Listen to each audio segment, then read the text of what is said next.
Hello everyone, আসসালামু আলাইকুম। Welcome back to my channel. কাঁঠালের বিচি আর অল্প একটু গরুর মাংস দিয়ে মজার একটি রেসিপি তৈরি করে দেখাচ্ছি। এখানে আমি 3 পিস মিডিয়াম সাইজের মাংস নিয়েছিলাম। ধুয়ে পরিষ্কার করে ছোট ছোট পিস করে কেটে নিয়েছি। হাফ চামচ করে আদা রসুন বাটা দিয়েছি, হাফ চামচ জিরা বাটা, হাফ চামচ ধনিয়ার গুঁড়া আর হাফ চামচের মতো লবণ দিয়ে আর এখানে আমি 1 কাপ পরিমাণ পানি দিয়েছি। তারপরে এটা ভালোভাবে মিশিয়ে নিয়ে ঢাকনা দিয়ে ঢেকে মাংসটা ভালোভাবে সিদ্ধ করে নিচ্ছি। তো ঢাকনা দিয়ে ঢেকে চুলার আঁচটা একদম লোতে রেখে মাংসটা সিদ্ধ করে নিয়েছি।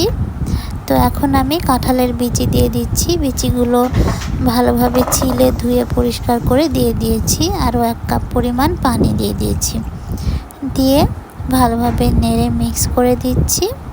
তো এখানে আমি হাফ চামচের মতো হলুদের গুঁড়া ব্যবহার করছি, হাফ চামচেরও কম হবে।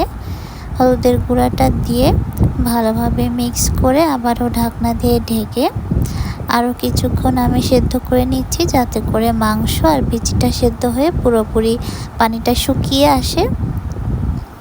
তো ঢাকনা দিয়ে ঢেকে সেদ্ধ করে নিব। সেদ্ধ হলে নামিয়ে রেখে দিব।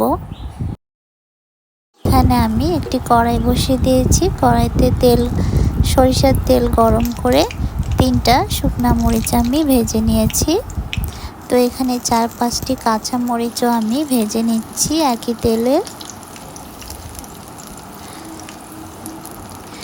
তো কাঁচা মরিচগুলো চুলার আঁচটা লোতে রেখে ভেজে নিয়েছি। আর এখানে কয়েক কোয়া রসুনও আমি ভেজে নিচ্ছি।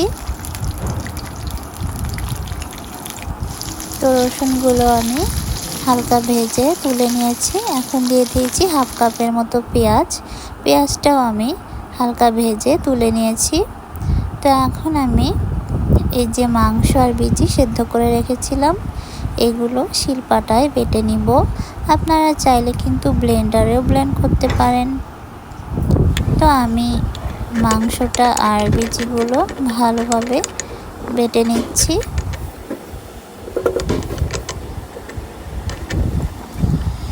তো বেটে উঠিয়ে রেখেছি। এখন আমি একটু লবণ দিয়ে মরিচগুলো বেটে নিচ্ছি।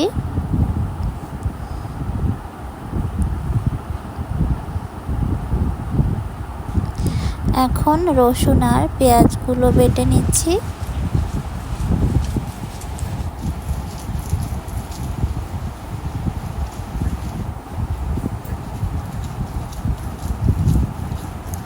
তো এখন যে বিচিগুলো আমি বেটে রেখেছিলাম সেগুলো খুব ভালোভাবে মরিচের সাথে পেঁয়াজ রসুনের সাথে সুন্দরভাবে মিক্স করে নিচ্ছি।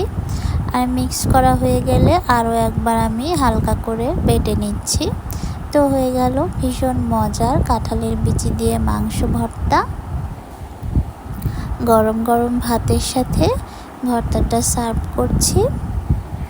তো আমার এই ইউনিক ভর্তার রেসিপিটা ভালো লেগে থাকলে অবশ্যই বাড়িতে একবার তৈরি করে দেখবেন। ভর্তাটা আসলেই খেতে অনেক বেশি মজা হয়েছিল। আর ভিডিওতে একটি লাইক করে দিবেন, শেয়ার করে দিবেন এবং আমার চ্যানেলটি সাবস্ক্রাইব করে চ্যানেলের পাশেই থাকবেন। আর কমেন্ট করতে ভুলবেন না আপনাদের কাছে কেমন লেগেছে এই ভর্তার রেসিপিটা। তো আজকে এখানে বিদায় নিচ্ছি। সবাই খুব বেশি ভালো থাকবেন। আল্লাহ হাফেজ।